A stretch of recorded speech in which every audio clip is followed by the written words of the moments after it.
अस्सलामुअलैकुम, welcome to Pakeezah kitchen. कैसे हैं आप तमाम लोग? उम्मीद करती हूँ खैरियत से होंगे। तो आज आपके लिए बनाऊंगी वो चटनी जो कि आप महफूज करके रख सकते हैं पूरे महीने के लिए। ये बिल्कुल भी ख़राब नहीं होगी और रमज़ान में जब आप पकोड़े बनाएं, छोले बनाएं, दही बड़े बनाएं तो सबका मज़ा ये दोबाला कर देगी। जिस चीज़ में भी आप इसको डालेंगे आपको मज़ा आ जाएगा, उस चीज़ का जो टेस्ट है वो इंतहाई बढ़ जाएगा।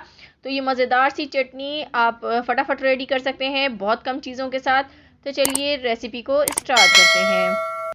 बिस्मिल्लाहिर्रहमानिर्रहीम।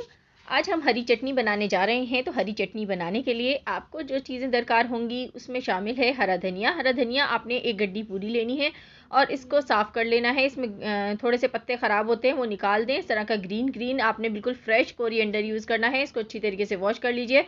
हरी मिर्चें लूँगी यहाँ पर 4 अदद। लेमन आपने इसमें 3 अदद लेने हैं, इस तरह के मीडियम साइज़ के हैं। उसके बाद लहसुन है, इसकी 2 कलियां ले ली हैं मैंने। तो ये सारी चीज़ें, और इसके अलावा आपको चाहिए होगा यहाँ पर पुदीना। पुदीने की पत्तियाँ मैंने पहले ही जो है डंडी से अलग कर ली हैं और इसको वॉश कर दिया है और पानी में डिप कर दिया है। पानी में डिप करके रखेंगे तो काला नहीं पड़ेगा। तो इस तरीके से आपने इसको अच्छी तरह से वॉश करना है। इसमें मिट्टी बहुत ज़्यादा होती है तो आपने 2 से 3 बार इसका पानी निकाल लेना है। अब मैंने एक ब्लेंडिंग जार ले लिया है और इसके अंदर मैं डालूँगी यहाँ पर पुदीना। सबसे पहले पुदीना डाल दिया मैंने इसके अंदर। और उसके बाद जो सेकंड चीज़ हम इसमें शामिल करेंगे वो है ग्रीन चिलीज़।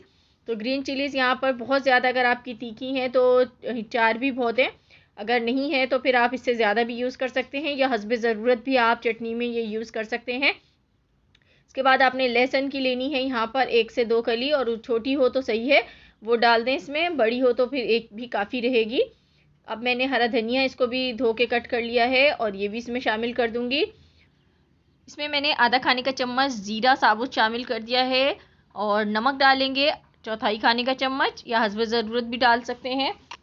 उसके बाद मैं इसमें रेड चिली पाउडर शामिल करूँगी चौथाई खाने का चम्मच। आप चाहें तो इसको स्किप भी कर सकते हैं लेकिन इसका फ्लेवर बहुत अच्छा आता है, तो इसलिए मैंने इसमें शामिल कर दी है। उसके बाद इसको प्रिज़र्व करने के लिए हम इसमें लेमन का इस्तेमाल करेंगे जो कि इसके जायके को भी बढ़ाएगा और इसकी जो प्रिजर्व लाइफ है उसको भी बढ़ाएगा। तो लेमन इसमें आपने 3 अदद डालने हैं और इसको आपने ग्राइंड कर लेना है। यहाँ पर मैं इसे ब्लेंडर में, जूसर में ग्राइंड कर रही हूँ। आप चाहें तो इसको सिलबट्टे पर भी बना सकते हैं, ये डंडी कुंडे में भी बना सकते हैं, जैसे आपको आसानी लगे वैसे आप बना लीजिएगा। तो आजकल जदीद दौर है तो आसानी से हर चीज़ इस तरह बन जाती है, तो मैं इसी में इसको बना लूँगी।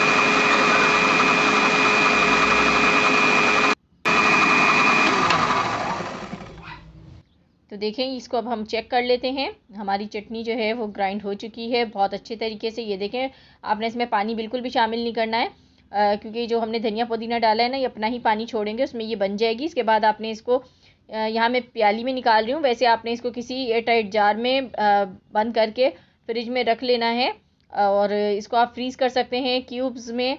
तो आप जब भी आपका मन हो इसको निकालें और यूज़ करें फ़ौरन ही।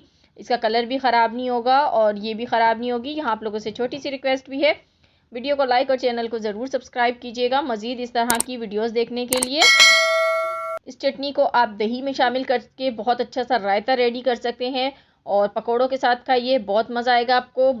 तो ये थी मेरी आज की रेसिपी, उम्मीद करती हूँ पसंद आई होगी। मिलोगी नेक्स्ट वीडियो में। अल्लाह हाफिज़।